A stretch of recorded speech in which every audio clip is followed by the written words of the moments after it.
gengs, balik lagi di Renegade Immortal episode ke-63. Pada episode sebelumnya, Wang Lin berhasil memahami konsepsinya dan mencapai tingkat formasi jiwa dengan tubuh kuannya. Episode ke-63 dimulai dari dua orang yang sedang memperbincangkan pelelangan yang semakin lama semakin tidak berkualitas. Sampai pada akhirnya mereka berbisik-bisik dan membicarakan orang yang akan pergi ke dunia abadi. Sepertinya orang tersebut adalah Wang Lin. Wang Lin yang sudah berhasil mencapai kultivasi formasi jiwa bermaksud pergi ke dunia abadi. Banyak pusaka yang ia korbankan saat berperang di domain salju sehingga Wang Lin perlu mengumpulkan kembali pusaka. Dan juga untuk menempa bendera larangan.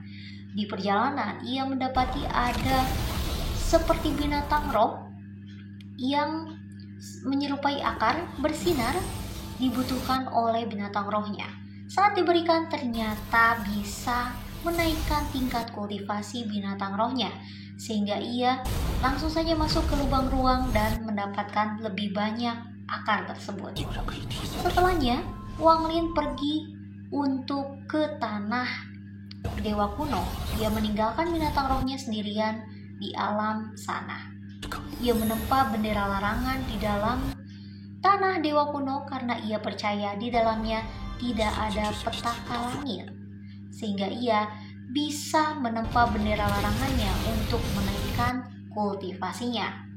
Meskipun di sini terdapat petir, tapi tenang saja, ia berhasil menempa bendera larangannya tanpa harus kena petaka langit, karena sebelumnya ia sempat hampir meninggal karena menempa bendera larangannya tapi terkena petaka langit. Kemudian ia teringat di sini pernah diberi harta pusaka. Harta pusaka yang dimaksud oleh Wang Lin berupa cincin untuk menjinakkan binatang roh. Wang Lin langsung saja nih. Tidak begitu lama ia langsung mencari keberadaan binatang roh untuk menambah personil peliharaannya. Setelah kesana kemari, dia mendapati seekor katak yang sedang battle dengan seekor naga. Wang Lin menyadari katak itu merupakan binatang roh tingkat tinggi. Dengan kultivasinya sekarang, dia bisa menjinakkan katak tersebut dengan cincin yang ia dapatkan dari seseorang. Namun, ia harus mengambil risiko lagi karena naga itu merupakan binatang primitif yang kekuatannya sangat kuat. Langsung saja Wang Lin melaju ke arah si katak dan menerbangkan kesadaran ilahinya untuk menundukkan katak itu dengan cincin pusakanya. Wang Lin akhirnya kehabisan cukup banyak kekuatan spiritual akibat menundukkan katak itu. Berhasil, Wang Lin pun akhirnya kembali ke tempat binatang roh peliharaannya berada. Ia keluarkan katak petir yang baru saja ia jinakkan. Ia juga memakai cincin penjinak pada pergelangan tangannya. Saking gedenya tuh cincin jadi gelang ya. Bukannya berteman, katak petir dan nyamuk peliharaan Wang Lin malah bersitegang dan saling menyerang. Wang Lin hanya mengeluarkan satu kata, "Cukup," dan mereka pun berhenti. Wang Lin kembali bertapa selama 6 hari. Selama itu, kedua binatang peliharaannya masih saja saling menatap dengan kebencian. Saat sedang bertapa, tiba-tiba saja nih, binatang roh yang menyerupai akar menyala itu menyerang ke arah Wang Lin. Dengan sigap, ia menghalaunya dan untungnya tidak terjadi apa-apa. Wang Lin memang penuh ambisi. Selesai menempa bendera, dia pergi ke medan perang ekstratoritorial melalui lubang ruang.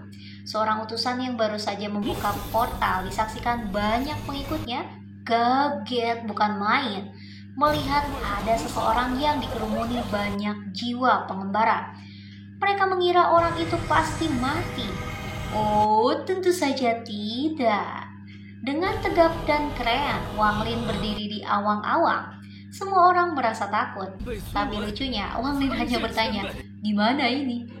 Dengan takut, sang utusan menjawab, "Ini negara Wuwen." Ia merasa aneh, merasa takut, tapi merasa seperti melihat leluhur sendiri. Setelah itu, Wang Lin kembali menyendiri dan mengambil sepotong kayu. Ia lanjutkan ukiran yang dipesan puluhan bahkan ratusan tahun lalu saat ia menjadi manusia fana. Sampai akhirnya 1 tahun berlalu, ia berhasil memenuhi pesanan si kakek. Ia menunjukkan kultivasi Wang Lin sudah memenuhi syarat. Wang Lin pun memikirkan sebuah pusaka yang ia dapat dari laut demoniak yang tidak diketahui fungsinya, dan ia pun berhasil memahaminya dan kembali membuka portal ke tempat si kakek berada.